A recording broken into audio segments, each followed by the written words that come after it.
Assalamualaikum guys. Ngayon guys, tuturuan ko kayo paano maging imam ng isang komunidad. Well, ang pagiging imam guys, hindi yan easy. Mahirap yan guys. Tuturuan ko kayo ngayon guys. Okay, ang pinakakailangan nyo guys ay dapat mag-imam kayo ng sala. Tulad nito ako nag-imam. At kapag may magpakanduli sa jamaa nyo guys, dapat pupuntahan nyo yun guys, malayo man o malapit.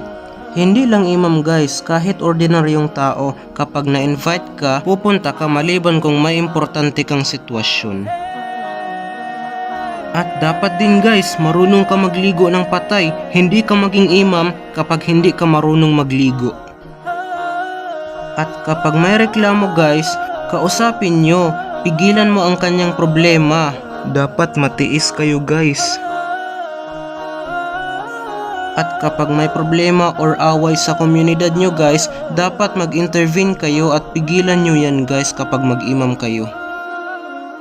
At kung may magbalik Islam, doon siya sa inyo magsyahada sa bahay nyo. At kapag may pakasal guys, ang imam talaga ang magkasal kanilang dalawa.